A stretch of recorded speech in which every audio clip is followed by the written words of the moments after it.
So, you're keen to get some great overwater shots with your DJI Mini 2, but you're a little bit nervous? Well, I can definitely understand that, as I've been there myself. So in this video, I'll give you my top tips so you'll be able to fly over water with ease and a lot less stress. So don't go away.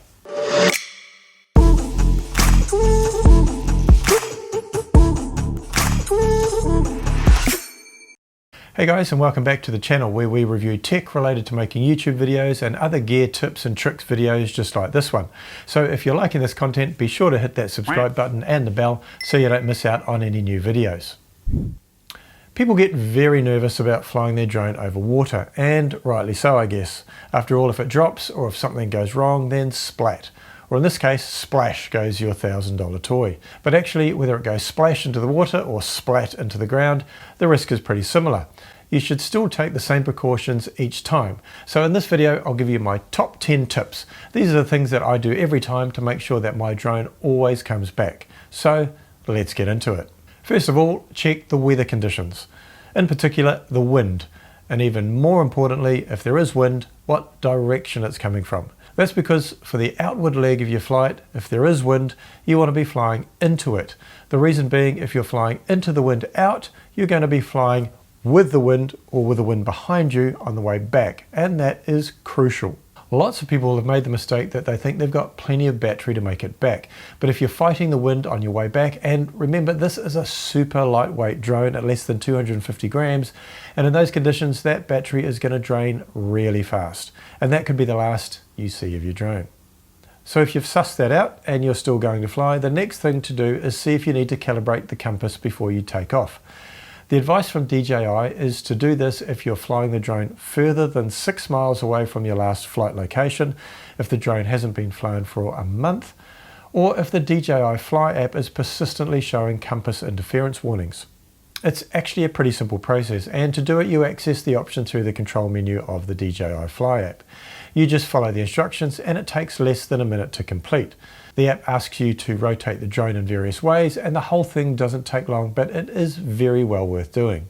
Next, and this takes a little patience when you're dying to get your drone in the air, and that is wait. And the reason for that is so the drone can set its return to home point. This is super crucial because if the drone loses connection with the controller, it knows where to fly back. It doesn't take long and can prevent a random flyaway. Now, I was in China with a friend a couple of years ago and his DJI Spark lost connection, and because no return to home point had been set, it took off randomly and we never saw it again. Can you see your drone? I can't even look up there. Oh yeah. Man, it's high and bright.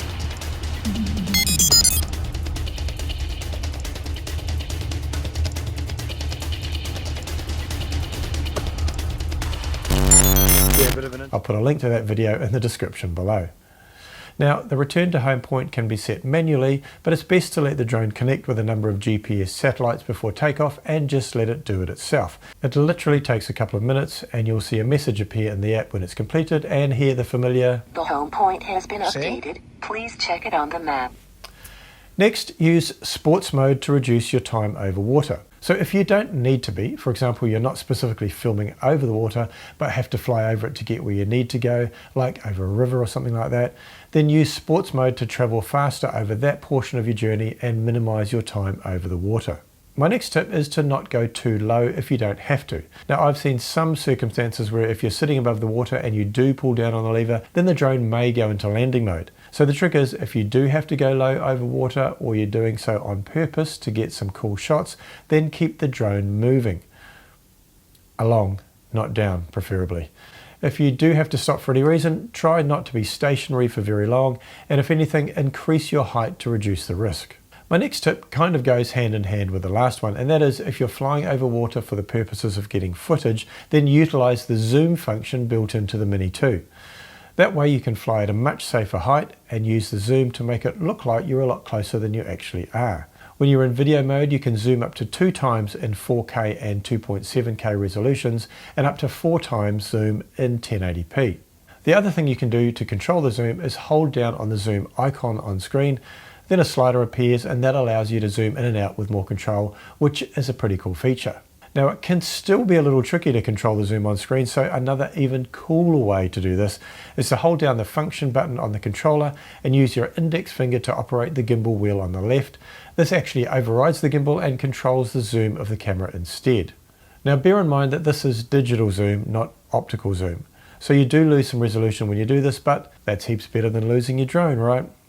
My next tip is to simply take off from land.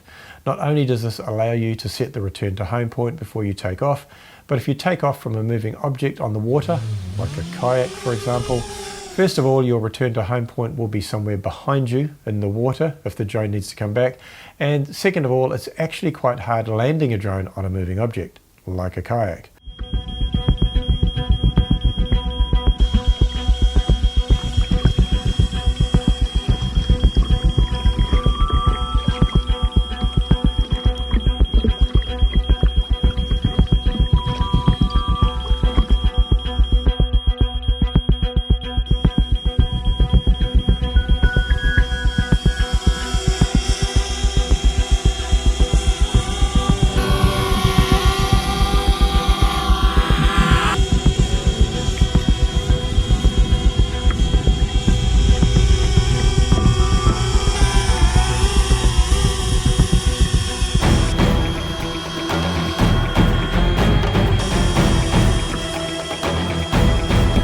I found this out the hard way and made a video about that, which you can check out here, or I'll put a link in the description below. Now, I've seen some people say there's more radio interference over water and this can cause problems. I personally don't think this is a real issue, but I don't have any technical data to prove it one way or the other. One way around this, if you do think it's an issue, is to fly higher, as there's less interference at a higher altitude. Now, bear in mind the wind is stronger up there too, and this may have an impact on your battery life if you are having to battle higher winds, so it may be a bit of a trade-off one way or the other, so that's something you'll need to balance out. As for gear that you can get, if you still think you need a safety net, you can always invest a little bit of money into flotation devices like these ones. I'll put a link in the description below if you want to check them out. Now, this landing gear kit is pretty inexpensive, coming in at around $20 and can be used for water landing and also for rough terrain, as they effectively increase the distance between the drone bottom and the ground by about 45 millimeters. They're simple to install and remove and don't add too much weight to the body of the drone. I would, however, issue a word of caution, however, if you're going to pop these on when there's a lot of wind around, as they will increase the wind resistance and you may find yourself in a bit of a battle if there's a strong breeze around. I'd also only use them on flat water and not if there are even small waves around.